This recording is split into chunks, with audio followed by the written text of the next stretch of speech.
ఆకాశం దేవా, ఆకాశం సింహాసనం, భూమిని ప్రాథమికమైనప్పటికీ మా కొరకు శాశ్వతమైన ప్రేమతో నేను ప్రేమించున్నాను కనుక విడవక ఏళ్ళ కృప చూపిస్తున్నాను. సరించాను మా కొరకు నీ ప్రియ కుమారుని లోకంలోని పంపించి మా పాపములన్నీ కూడా తలపై మోపి లోక పాపములను మోసుకొని దేవుని గొర్రె పిల్లవని మా అందరి కొరకు ఆయన వధించి ఆయన రక్తం కార్చి మామూలు నీతిమంతులుగా, పరిశుద్ధులుగా, పవిత్రులుగా, కుమారులుగా, కుమార్తెలుగా నీవు మా పరలోకపు తండ్రిగా, పరలోకమందున్న మా తండ్రి ఇలా ప్రార్థించేవని యేసు ప్రభువారు మాకు నేర్పించారు.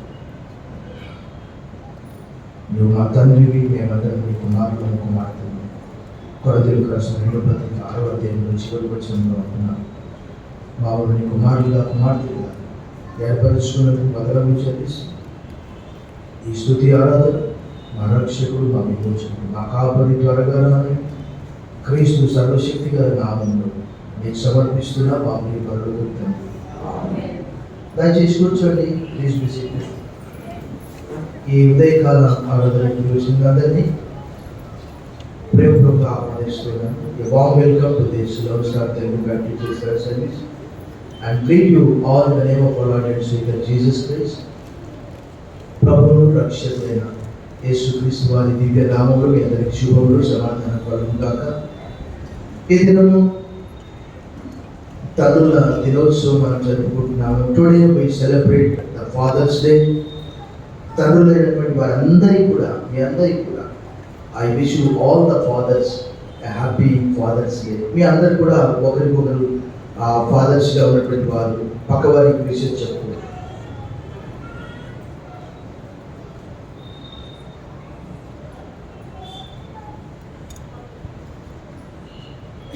మరి బైబిల్ తెలియజేస్తున్నది, బైబిల్ అంతట్లో కూడా మనందరికీ తెలుసు, ఆదాము ఈ లోకంలోకి రావడానికంటే ముందుగా ఆయన ఒకడే ఉన్నాడు. ఆదామును చేసిన తర్వాత లూకా సువార్త 3వ అధ్యాయంలో చూస్తే లాస్ట్కు ఆదాముకు దేవుడు తండ్రిగా ఉన్నట్టు భక్తుడు అక్కడ తెలియజేస్తున్నాడు. తర్వాత Israel is my first born అని అంటాడు. నిర్గమకాండం 4:23లో. ఈ దినం మనం చదువుకున్నటువంటి యెషయా గ్రంథం 64 కూడా నీవు మా తండ్రివి, మేము జిగటమను 63లో కూడా రాయబడ్డాడు, 64లో రాయబడ్డాడు. బైబిల్ అంతటిలో కూడా he is our father, he is our potter and we are clay, మన మట్టి. కానీ ఈ దినము యోబు గ్రంథంలో నుంచి నేను ఒక మంచి దైవికమైన తండ్రి, గాడ్లీ ఫాదర్, తనలో ఉన్నటువంటి కొన్ని లక్షణాలను, యోబు గ్రంథం అనగానే మనందరికీ తెలుసు చాలా పురాతనమైన ఓల్డెస్ట్ బుక్. ఎందుకంటే కేవలం ఆదికాండంలోనే దహన బలి అర్పించడం మనం చూస్తాం. అంటే ఎవరికి వారుగా అర్పించారు. నోవా ఆదికాండం 8:20లో వారి అన్నింటినీ అర్పించారు. తర్వాత అబ్రహాం అర్పించాడు. అబ్రహాంతో దేవుడు ఏమన్నాడు, నీకు ఒక్కగానొక్క కొడుకును నీవు ప్రేమించే నీ కుమారుని నీవు నాకు దహన బలిగా అర్పించాడు. అప్పటి ధర్మశాస్త్రం లేదు కాబట్టి ఈ పుస్తకం the oldest book among all the books, maybe 6000 years. ఎందుకంటే ఈ వంశావళి మనం చూసినప్పుడు ఎక్కడ మనకు కనిపిస్తుంది అంటే ఆదికాండం 36లో కనిపిస్తుంది. పేర్లు ఎలా ఉంటాయంటే ఊజు, బూజు అని ఉంటాయి. సో దాన్ని బట్టి మనకు అర్థమయ్యేది ఏంటంటే నిర్గమకాండం కంటే ముందుగా ఉన్నటువంటి పుస్తకం ఇది అని మనము చెప్పుకోవచ్చు. సరే, మనం యోబు గ్రంథంలో ఏం చూస్తాము, పురుషులందరిలో శ్రమపడినటువంటి వ్యక్తి, నీతిమంతుడు, యథార్థవర్తనుడు, దేవుని యందు భయభక్తులు కలిగి చెడుతనాన్ని విసర్జించిన వాడు, దాంతో పాటు నీతిమంతుడిగా ఉండి శ్రమ అనుభవించాడు. అయినప్పటికీ తన యథార్థతను, తన భక్తిని, తన విశ్వాసాన్ని, తన నమ్మకాన్ని విడిచిపెట్టలేదు. 13వ అధ్యాయంలో అన్నాడు, yet he slay I will wait for him అన్నాడు. ఇదిగో ఆయన నన్ను చంపినను ఆయన వరకు నేను కనిపెట్టేదని అన్నాడు. అక్కడ క్రీస్తుని కూడా మనం చూస్తాం. సృష్టిని గురించి చెప్తాడు. ఈవెన్ గుడ్డులోని తెల్ల సొన చప్పగా ఉంటుందని కూడా 6వ అధ్యాయంలో రాయబడ్డది. 7వ అధ్యాయంలో నేను ఈ రోజు అవన్నీ చదవలేదు కానీ చాలా కాలం క్రితం చదివాను. 7వ అధ్యాయంలో చూస్తే you visit him every morning, ప్రతి దినం కూడా నీవు అతన్ని దర్శించుచున్నావు. సృష్టి గురించి, మానవుని గురించి నీవు మనుషుని జ్ఞాపకం చేసుకుంటే వాడు ఏ పాటి వాడు, నరపుతుని దర్శించిన వాడు ఏ పాటి వాడు. What are human beings that you are mindful of them?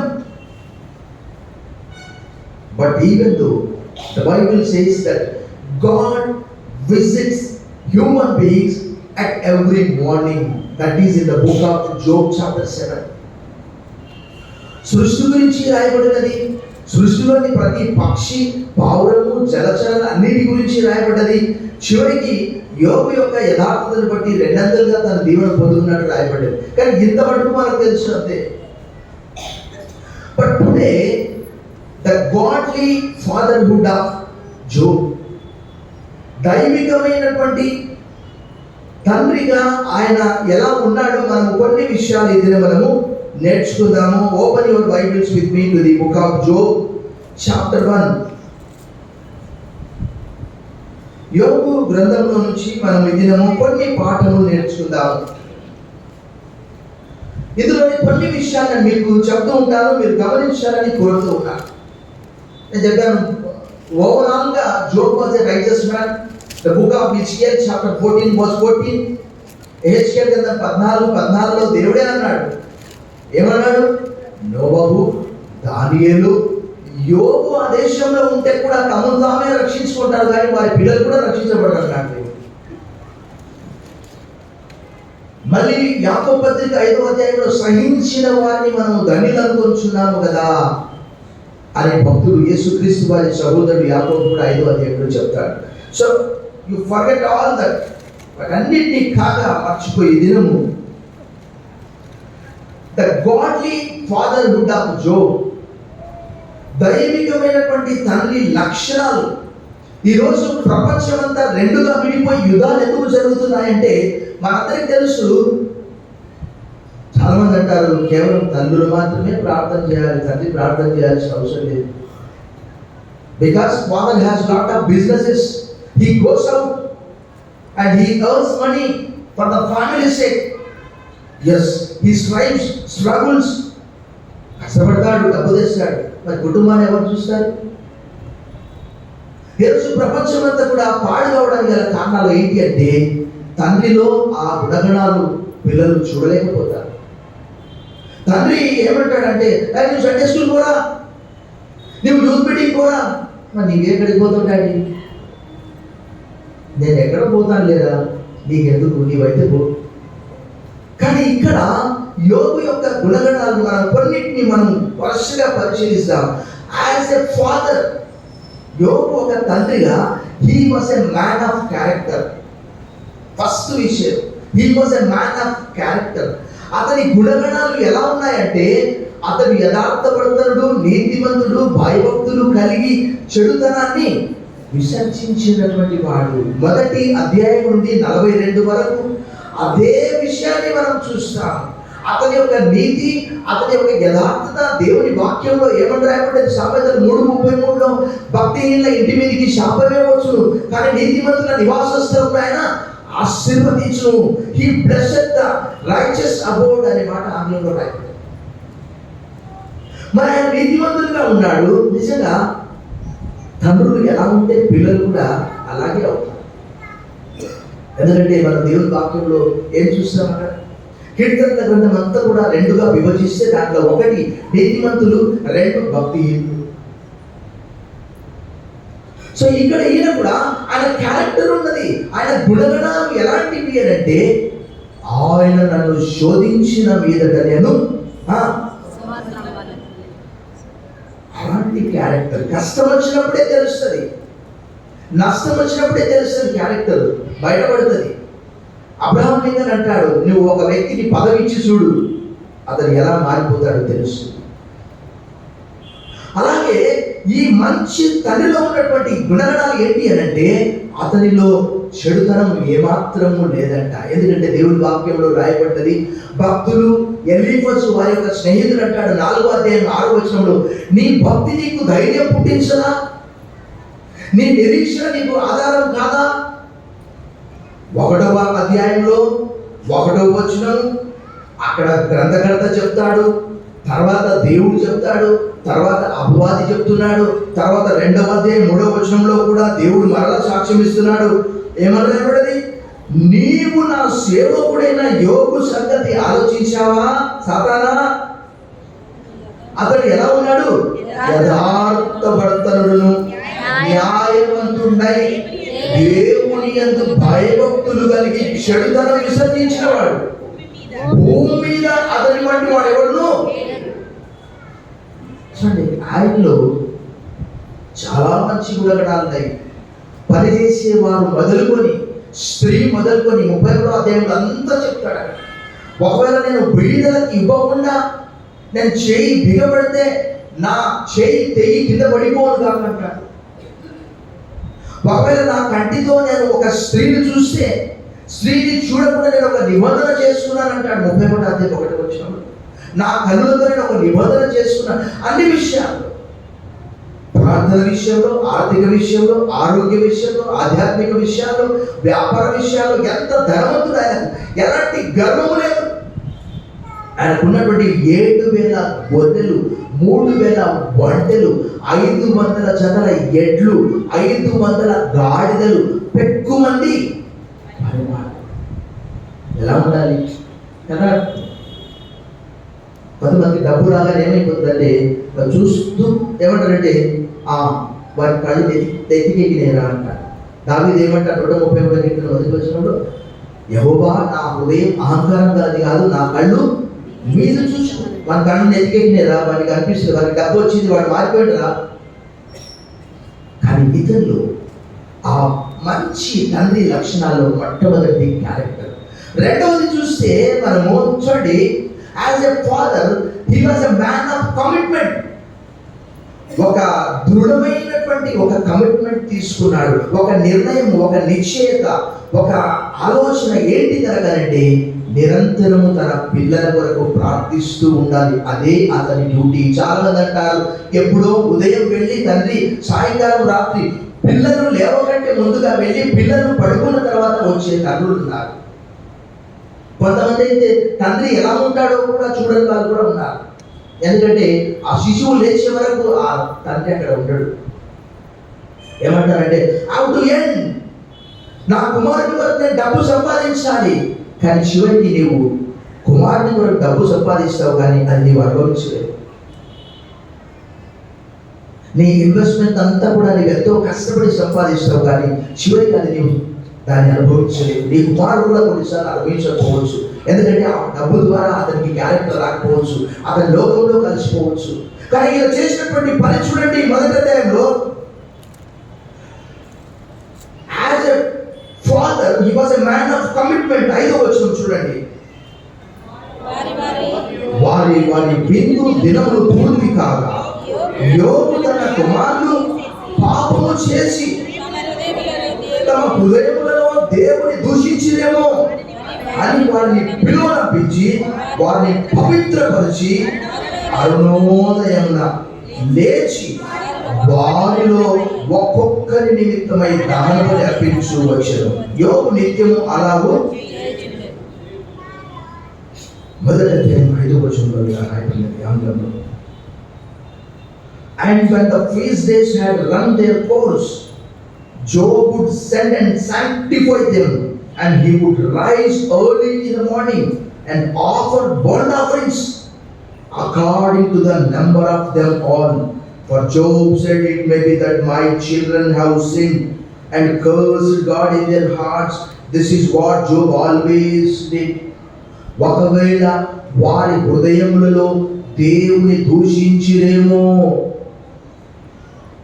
even though they were not perfect, వారు పరిపూర్ణులు కాకపోవచ్చు, బట్ వారి పక్షాన ఇక్కడ దహన బలి అర్పిస్తున్నాడు. అంటే నిరంతరము ప్రార్థన చేస్తున్నారు. దహన బలి ఎలా చేస్తారంటే, ఒక మేకను కానీ గొర్రెను కానీ తీస్తే ఫస్ట్ ఏం చేస్తారంటే కట్ చేస్తారు.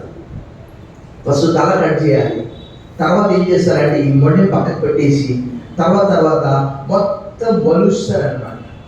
అది మనకు బైబిల్లో లేవియకాండం 1వ అధ్యాయం 4వ వచనంలో రాయబడింది. ఆంగ్లంలో ఫ్లే అంటారు, అంటే స్కిన్ అవుట్ అని మనం కామన్ ఇంగ్లీష్లో అంటుంటాం, బిల్ అని అంటాం.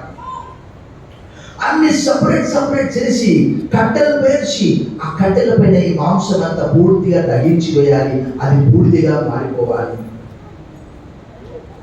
అబ్రహాము కోరినటువంటి బలి కూడా ఇస్సాకు అదే దహన బలిగా అర్పించండి, పాపం చంపేయాలి ఆయన. ఈరోజు ఎంతమంది తండ్రులు కుమారులతో మాట్లాడుతున్నారు? ఈరోజు ఎంతమంది కుమారులు తండ్రితో మాట్లాడుతున్నారు? ఈరోజు నా కుమార్తె ఫోన్ చేసి డాడీ హ్యాపీ ఫాదర్స్ డే అని నా కొరకు ప్రార్థన చేసింది. నేను అనుకున్నాను, నా పిల్లల కొరకు నేను ప్రార్థన చేస్తున్నాను, సరే వాళ్ళు కూడా వ్యక్తిగతంగా చేయొచ్చు నా కొరకు, కానీ డాడీ నీ కొరకు నేను ప్రేయర్ చేస్తా డాడీ. సరే చేయమ్మా, మంచిదే కదా. ఎంతమంది కుమారులు, ఎంతమంది కుమార్తెలు తమ తల్లుల కొరకు ప్రార్థన చేస్తున్నారు. ఈ యోగు మాత్రం నిరంతరం ఒక కమిట్మెంట్ తీసుకున్నాడు. He took a commitment. He took a strong decision that I must pray. I must offer the burnt offering every day. పిల్లలు కనడం కాదు, వారి భవిష్యత్తును కూడా మనం తీర్చిదిద్దాలి అంటారు. చాలా మంది అంటారు ఈ సామెత, ఢిల్లీకి రాజైన తల్లికి కొడుకి అని. తండ్రి కూడా కొడుకే కదా. తండ్రి లేని తల్లి ఎక్కడ నుంచి చూసి, తండ్రి లేని కుమారుడు ఎలా పుట్టాడు? ఆఫ్ కోర్స్ కొంతమంది ప్రత్యేకంగా పుట్టారు. So his duty was regularly, always అనే మాట ఆంగ్లంలో రాయబడ్డది. యోగు నిత్యము అలాగున చేయించుండెను. ఎంతమంది వేపని లేస్తూ ఉన్నారు. నేను చెప్పాను, కొంతమంది ఇంకా ఎలా ఉంటారంటే తండ్రి లేవకముందే కుమారుడు లేచి వెళ్ళిపోయే వాళ్ళు ఉంటారు. అది కూడా ఉంటుంది. ఈరోజు ప్రపంచము పాడుకోవడానికి గల కారణాల్లో ఏంటంటే, మనం మన పిల్లలకి ఇచ్చేది ఆస్తి కాదు, ఐశ్వర్యం కాదు, BMW కారు కాదు, బెంజ్ కారు కాదు, రకరకాల కార్లు కాదు. మనందరికీ తెలుసు, ఈ ఆంధ్రప్రదేశ్లోనే ఒక మంత్రి కుమారుడు హైదరాబాద్లో దాదాపుగా 10 years అయింది. మెట్రో పిల్లర్కు పెద్ద కారు, ఖరీదైన కారు. బహుశా మెట్రో పిల్లర్ గట్టిగా ఉందా లేదో చూసామనుకున్నాడే, మరి తెలియదు నాకు. ఆ ఎయిర్ బ్యాగ్స్ ఓపెన్ కాలేదు, అక్కడే చనిపోయారు. ఈరోజు ఎంతమంది తండ్రులు యోగు అనే నిరంతరం ప్రార్థిస్తూ, అసలు ఫ్యామిలీ ప్రేయర్ ఉందా? ఎప్పుడైనా నేను మాట్లాడినప్పుడు జనరల్గా మాట్లాడతాను, పర్టికులర్గా కాదు. ఎంతమంది కుటుంబం ప్రార్థన చేస్తున్నారు, ఎంతమంది పిల్లలు అక్కడ మోకరిస్తూ ఉన్నారు. నా కుమారుడు హైదరాబాద్ నుంచి వచ్చినప్పుడు రాత్రి 1 గంట వరకు కూర్చోబెట్టి ఆదికాండం నుంచి ప్రకటన వరకు మొత్తం చెప్తూ ఉంటాడు. 1 గంట వరకు అట్లా కూర్చుంటాడు అంతే. కారణం ఏంటంటే అతనికి ఉన్నటువంటి ఆసక్తి. ఈరోజు ఎంతమంది తండ్రులు తమ కుమారుల కొరకు, తమ కుమార్తెల కొరకు ఒక నిరంతర ప్రార్థన, వారికి ఎంతో మనం ఇవ్వచ్చు, కానీ ఒకనొక దినం ఆస్తంగా కూడా పోవచ్చు. కానీ ఈయన మాత్రము మనం చూస్తూ ఉన్నాం, ఏం చేస్తున్నాడంటే తన కుమారులు పాపము చేసి తమ హృదయములలో దేవుడు ఒకవేళ దూషించారేమో, దూషించకపోవచ్చు, అయినప్పటికీ ఒకవేళ మానవుడు తప్పిదం చేసే అవకాశం ఎప్పుడైనా ఉంది. ఎందుకనగా నరుల హృదయాలోచన బాల్యం నుండి కేవలము చెడ్డదని రాయబడింది. ఆదికాండం 8:20 వచ్చిన మొదటిది క్యారెక్టర్ చూసాము. మనం ఏది మాట్లాడుతామో, నోరు మాట్లాడినంట నొసలు ఎక్కిరిస్తాయంట. ఇక్కడ నేను మంచి ప్రసంగం చేయొచ్చు, ఇంటికి వెళ్ళిన తర్వాత పిల్లలు ఏమంటారు తెలుసా, వా గ్రేట్ యాక్టర్ ఉండాలి నేను. ఎందుకంటే నీవు అక్కడ ఒకలా మాట్లాడతావు, ఇంటికి వస్తే ఒకలా ఉంటావు. మన జీవితాన్ని మన పిల్లలు బహు దగ్గర నుంచి గమనిస్తూ ఉంటారు. చిన్నది వదులుకొని పెద్దది వరకు మన ప్రార్థన కావచ్చు, మన బైబిల్ స్టడీ కావచ్చు, మనం టీవీ చూసేది కావచ్చు, మనం మన భార్యలను ట్రీట్ చేసే విధానం కావచ్చు, మన పొరుగు వారిని ట్రీట్ చేసే విధానం కావచ్చు, ఒక గెస్ట్ వచ్చినప్పుడు ఎలా ఉంటామో అది కావచ్చు. అంతా చేసి పిల్లలకు అరే నువ్వు అక్కడ పో అంటే వాడు పెద్దలైన తర్వాత అన్నీ గమనించి మనం ఏం చేస్తామో అదే చేస్తాడు. మనం చెప్పాల్సిన అవసరం లేదు. మంచి చెప్తేనే నేర్చుకో, చెడు చెప్పకుండానే నేర్చుకుంటాడు. మొట్టమొదటిది he was a man of character, రెండవది he was a man of commitment, మూడవది as a father he was a man of consistency. ఒక స్థిరత్వం ఉన్న తనకు, అంటే సమస్తం పోయింది. ఒక వ్యక్తి వచ్చి చెప్పాడు, అయ్యా గాడులు పోయాయి, గుడాలు పోయాయి, నీ పిల్లలు చనిపోయారు అంటే ఎందుకు ఇలా జరిగిందని అనుకోలేదు. ఒకే మాట అన్నాడు, the lord has given, the lord has taken away, blessed be the name of the lord అన్నాడు. యెహోవా ఇచ్చెను, యెహోవా తీసుకొని పోయాను, యెహోవా నామమునకు. ఎంతమంది అలా అంటారు? ప్రార్థన అరే బంగారం లాంటి పిల్లల్ని, ఎంతమంది మంచి తల్లిదండ్రులను, దైవికమైన తల్లిదండ్రులను బైబిల్లో మనం చూస్తాము. అబ్రహాముకు దేవుడు ప్రత్యక్షమై వెంటనే అబ్రహామా ఇదిగో నీకు ఒక్కగానొక్క కుమారుని, ప్రేమించే కుమారుని నేను చూపించే మోరియా దేశంలో ఫలాని పర్వతములను దహనబలి అర్పించంటే సరే ప్రభా. వెంటనే తెల్లవారగానే కట్టెలో ప్రోగు చేసుకొని, నెప్పు తీసుకొని, కుమారుని తీసుకొని, దాని పరివారం తీసుకొని, గాడిద మీద వెంటనే. మరి ఇక్కడ అంతా పోయినప్పటికీ కూడా ఆయన కన్సిస్టెన్సీ, అంటే స్థిరత్వము, స్టెబిలిటీ. మన విశ్వాసాన్ని ఒక దినం మా బాబు ఫోన్ చేసి అంటున్నాడు, డాడీ నీ రాజరికం అంతా కూడా పోయింది కదా, నీవెంతో ఆస్తి అంతా విడిచిపెట్టి వచ్చావు అని మాట్లాడుతుంది. నేను అన్నాను, అరే బాబు బైబిల్లో రాయబడ్డది దేవుని వాక్యంలో, మత్తయి సువార్త 19:26, మార్కు సువార్త 10:20-30, లూకా సువార్త 14 యేసుప్రభువు అన్నారు, ఎవడైతే నన్ను వెంబడించాలనుకుంటారు అన్ని విడిచిపెట్టాలి, భూములైనను, ఇండ్లైనను, అందములైనను, అక్కచెల్లెను, చివరికి తమ తల్లిదండ్రులను కూడా విడిచిపెట్టి రావాలని చెప్పాడు. ప్రభువును వెంబడించాలంటే అలా ఉండాలి, అలా ఉంటేనే మనకి ఇవన్నీ కూడా పరలోకం కలుగుతుంది అని చెప్పాను. అంటే ఒకవేళ నేను ఇప్పుడు ప్లేట్ గిరాయించి నిజమే కదా నువ్వు పోయి అక్కడ పో, పెద్దమ్మ వాళ్ళ దగ్గరికి పోయి మన భాగం మనం తీసుకుందాం అని అంటే వాడు పెద్దగా అయిపోయాడు, వాడు కోర్టుకు వెళ్ళిపోతాడు. అప్పుడు ఏం జరుగుతుంది? మా డాడీకి విశ్వాసం సరిగా లేక నన్ను ఉసిగొల్పాడు, క్యారెక్టర్ లూజు. అందుకే స్పర్శన అన్నాడు, ఒకవేళ ఆరోగ్యము నువ్వు పోగొట్టుకుంటే, అనారోగ్యం కలిగితే మళ్ళీ సంపాదించుకుంటావు, డబ్బు పోతే మళ్ళీ డబ్బు సంపాదించుకుంటావు, కానీ క్యారెక్టర్ పోతే సమస్తము. If you lose your health you may gain again, if you lose your wealth again you may restore or regain, but if you lose your character everything will be collapse. ఆయన ఒక స్థిరత్వం ఉన్నది. ఆయన అన్నాడు, ఇదిగో ఆయన నన్ను చంపిన నేను ఆయన కొరకు కనిపెట్టుకోవచ్చున్నాను, నా విమోచకుడు సజీవుడు అని 19:25-26 చెప్పాడు. సో మొట్టమొదటి మనం చూసాము క్యారెక్టర్, రెండవది మనం చూసాము ఒక కమిట్మెంట్. అంటే పిల్లల కొరకు ఎంతమంది ప్రార్థన చేస్తూ ఉన్నారు. బిజీ ప్రపంచం, పురుగులు పరుగులు, ఉరుగులు పరుగులు, పరిగెత్తు పరిగెత్తు పరిగెత్తు. నీ పిల్లలు ఏమన్నా కానీ ఎక్కడన్నా పోని, వారు ఎక్కడున్నారో తెలుసా నీకు? అసలు ఈరోజు పాశ్చాత్య కల్చర్ అంతా కూడా భారతదేశానికి వచ్చింది. నువ్వు షాపింగ్ మాల్కి వెళ్తే బిగ్ బాస్కెట్ కానీ, లేకపోతే డీమార్ట్ కానీ, నువ్వు రిలయన్స్కి వెళ్తే చిన్న చిన్న డ్రాయర్లనే వస్తున్నారు. కారణం ఏంటి? పాశ్చాత్య కల్చర్. రకరకాల పార్టీలు ఇక్కడ కూడా వచ్చేసాయి, క్లబ్ డ్యాన్స్ అని, క్యాబరీ డ్యాన్స్ అని. కానీ యోగు వారి పిల్లలకు అలాంటివి నేర్పించలేదు. ఈరోజు లోకంలో ఉన్నవాటి నేను ప్రేమింపండి, లోకంలో ఉన్నదంతా శరీరాశ, నేత్రాశ, జీవము, డంబము, అవి తండ్రి వల్ల పుట్టినవి కావు. లోకములు దాన్ని ఆశ్చర్య గతించదు, కానీ దేవుని చిత్తము జరిగించేవాడు ఎదగము. యోబు యొక్క భక్తి, యోబు యొక్క విశ్వాసం, యోబు యొక్క కమిట్మెంట్, యోబు యొక్క స్థిరత్వం అది. నాలుగవది చూస్తే మనము as a father he was a man of communion. అంటే దేవునితో నిరంతరము సమస్తము కోల్పోయినప్పటికీ కూడా వాదిస్తూ ఉన్నాడు, మాట్లాడుతూ ఉన్నాడు, ప్రార్థిస్తూ ఉన్నాడు, పశ్చాత్తాపడుతూ ఉన్నాడు. ఎందుకు ఇలా జరిగిందేవా? నా తల్లి నన్ను కన్న దినము ఆ వార్త ఇతరులకు తెలియకుండా ఉంటే బాగుండు అని తను తాను శపించుకుంటూ కూడా ఎందుకు ఇలా జరిగింది అని ప్రార్థన చేస్తున్నాడు. కానీ దేవుని మాత్రం విడిచిపెట్టలే, నిరంతరం ప్రార్థన చేస్తున్నాడు, నిరంతరం దేవుని యొక్క భయభక్తులు కలిగి ఉన్నాడు. అసలు యోబు స్నేహితులు ఆయన చూసి గుర్తుపట్టలేకపోయారు.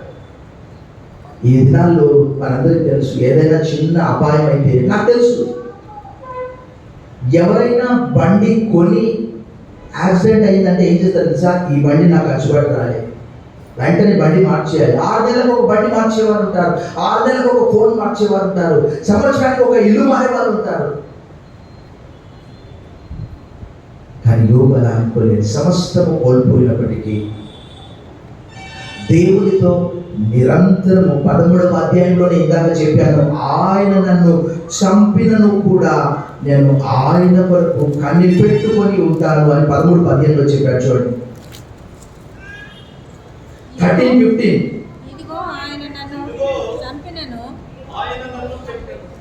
ఇదిగో ఆయన నన్ను చంపినను నేను ఆయన కొరకు కనిపెట్టుచున్నాను, ఆయన సన్నిధి నా ప్రవర్తన న్యాయమని. విశ్వాసం నుండి తొలగిపోలేదు, నిరీక్షణ లేకుండా ఉండలేదు. ఆయన క్యారెక్టర్, ఆయన కమిట్మెంట్, కుటుంబం కొరకు, పిల్లల కొరకు, 7 మంది కుమారులు, 3 కుమార్తెలు. ఈరోజు మనందరికీ తెలుసు, ఎక్కువగా నేను చూసేది ఏంటి అంటే, ఏదైనా ఎక్కువగా నష్టం కలిగితే వారు చేసేది ఒకే ఒక ప్రయత్నం. ఏంటి తెలుసా? ఆత్మహత్య ప్రయత్నం. నొయ్యో గొయ్యో కాదు, రైతుల పడతారంతే. కానీ యోబు యొక్క సహనాన్ని 6000 సంవత్సరాల తర్వాత మళ్ళీ బైబిల్లో మనము యాకోబు 5లో యోబు సహనాన్ని మనం చూస్తున్నాం కదా, సహించిన వారిని ధనులంచున్నాం కదా. ఆయన భక్తి ఆయన ధైర్యం పుట్టించుదా? ఎలీఫజ్ అంటున్నాడు, నీ నిరీక్షణ నీకు ఆధారం కాదా అని అంటున్నాడు. ఆయన దేవునితో నిరంతరం మాట్లాడుతూ ఉన్నాడు. దేవుని దగ్గర నా ప్రవర్తన రుజువుపరుస్తాను. 23:10.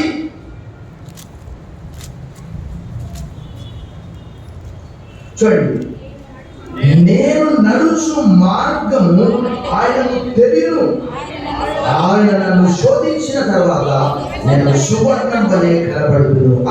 నా పాదములు ఆయన అడుగు జాడలు విడువక నడిచినవి. నేను ఇటు అటు తొలగగా ఆయన మార్గం అనుసరించింది. మొట్టమొదటి క్యారెక్టర్ చూసాము, రెండవది కమిట్మెంట్ చూసాము, ఆయన ప్రార్థన.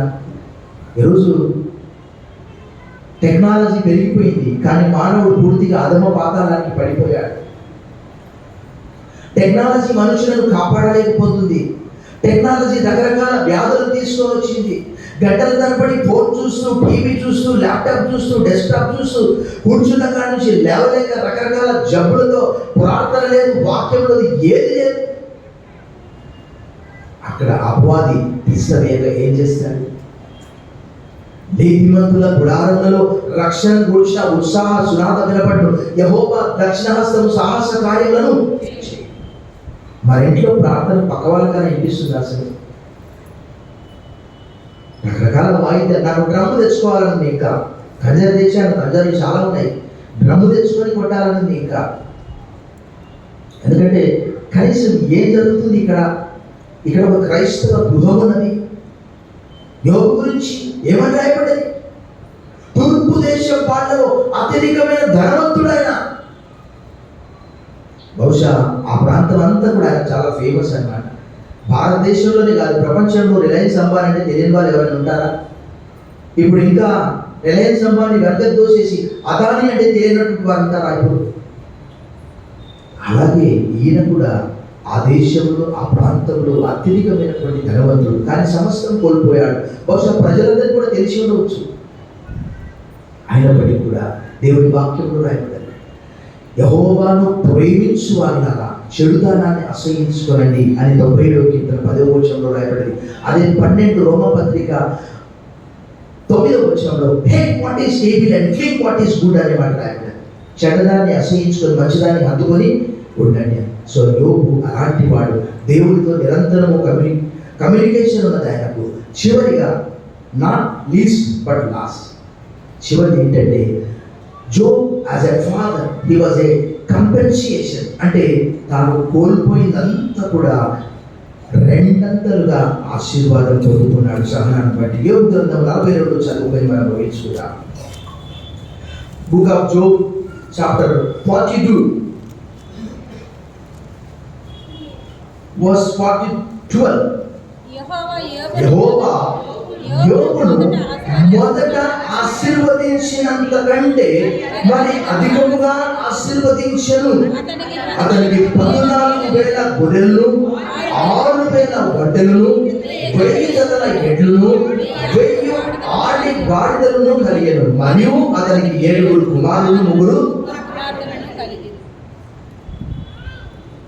యోబు గురించి మనము ఆదాము 930 సంవత్సరాలు బ్రతికాడు, యెరెదు 962, మెతుషెల 969, నోవా 950. వారి పాపాన్ని బట్టి వారికి దేవుడు ఆదికాండం 6వ అధ్యాయంలో ఏమన్నాడంటే, ఇక మీద నరుల ఆయుష్కాలము 120 సంవత్సరములగును అని అన్నాడు. ఆయనను మోషే 90వ కీర్తన 12వ వచనంలో మా ఆయుష్కాలం 70 సంవత్సరములు, అధిక బలం 80 సంవత్సరములు, ఆయనను వాటి వైభవం, ఆయాసము, దుఃఖమైన త్వరగా గతించి మేము ఎగిరిపోవుదుము. మోషే 120 సంవత్సరాలు బ్రతికాడు, యోసేపు 110 సంవత్సరాలు బ్రతికాడు, యెహోషువ 110 సంవత్సరాలు బ్రతికాడు. యోబు ఎంతకాలం బ్రతికాడు తెలుసా? 140 సంవత్సరాలు. చదవండి, అక్కడే రాయబడచ్చు. 16వ వచనం. అటు తర్వాత యోబు 140 సంవత్సరాలు బ్రతికి కుమారులను, కుమారుల కుమారులను 4 తరముల వరకు చూశాను. పిమ్మట యోబు కాలం నిండిన వృద్ధుడై. ఇది మనము ఇస్సాకు ఎంతకాలం బతికాడు? ఎవరు ఇస్సాకు, ఎవరు అబ్రాహాము? మాకేం అవసరం ఆయనతో? అబ్రహాము 175 సంవత్సరాలు బ్రతికితే ఇస్సాకు 180 సంవత్సరాలు బ్రతికాడు. బహుశా ఆయన తిండి బలమే. 180 years ఐజాక్ లివ్డ్. ప్రభువుకి ప్రియులారా, ఈ 5 క్వాలిటీస్ నిజంగా am I a godly father? నేను నిజంగా నా పిల్లల పట్ల దైవ ప్రేమ చూపిస్తున్నాను. మన కళ్ళ నుంచి నీళ్లు రావాలి. తప్పిపోయినటువంటి కుమారుడు తప్పిపోతే కూడా మరలా ఆ తండ్రి కుమారుని కొరకు ఎదురు చూశాడంటే అక్కడ దైవ ప్రేమ ఉన్నది. ఈరోజు ఎంతమంది తండ్రులు మనం చూసిన వార్తాపత్రికలు ఏంటంటే పిల్లల్ని తీసి బండ వేసి కొడుతున్నారు, పిల్లలు తీసి బాయిలు వేస్తున్నారు. తల్లులంతే, తండ్రులంతే. బట్ ఈ యోబు సహనంతో మనం ఏం చూసాం? 5 లక్షణాలు: క్యారెక్టర్, కమిట్మెంట్, కన్సిస్టెన్సీ. ఇంకేం చూసాం? Communion, compensation. ఆయన సమస్తం కోల్పోయినప్పటికీ కూడా ఆయన యథార్థత విడిచిపెట్టలేదు. భార్య ఏమన్నది? ఏమన్నది? ఇంకా still you maintain your integrity, still you are blameless, still you are upright. ఇంకా నువ్వు నీ యథార్థత విడిచిపెట్టవా? 2 ఒకటి దేవుని దూషించు, 2 చావడాలు. ఎందుకు బతికిను? అదే కదా మన వార్త భాషలో. కానీ యోబు మాత్రము ఇది కట్టుకథ కాదు, పుట్టిన పురాణం కాదు. దేవుడే ఆ గ్రంథంలో ఆయన పేరు రాయించాడంటే నిజంగా మనము యోబు లాంటి తండ్రి లక్షణాలు మనం కలిగి ఉన్నామా? అలా లేకపోతే ఈరోజు ఈ దినం నుండి మనం మంచి తండ్రుల వలె వాళ్ళని ప్రేమిస్తాం. వాళ్ళు మంచి వాళ్ళు కాకపోయినప్పటికీ, తప్పిపోయినప్పటికీ, ఒకవేళ తమ హృదయాల్లో దేవుని దూషించినేమో అని వారి వరకు ప్రార్థిస్తూ దాన బలి అర్పిస్తున్నాడంటే వారు తప్పిపోకూడదు అని కనుగొన్నది. కానీ ఈరోజు కుమారుడు ఎక్కడున్నాడు, తండ్రి ఎక్కడున్నాడు మనం చూస్తూ ఉన్నాము. చివరికి ఒక్క మాట చెప్తాను, ఏంటి అంటే ఈరోజు ఒకే ఇంట్లో ఉన్నప్పటికీ తండ్రి కుమారుడు మాట్లాడుకోలేని పరిస్థితి. బైబిల్ చదివినప్పుడు మన కళ్ళలో నుంచి నీళ్లు రావాలి. దహనబలి కొరకు ఇస్సాకు తీసుకొని వెళ్తుంటే ఇస్సాకు ఒక ప్రశ్న వేస్తాడు పాపం అబ్రహామును. ఏమన్నాడు తెలుసా? నాన్న అంటే ఏది నా కుమారుడా? నాన్న దహనబలికి నిప్పు ఉంది, కట్టెలు ఉన్నాయి, గొర్రెపిల్లేని.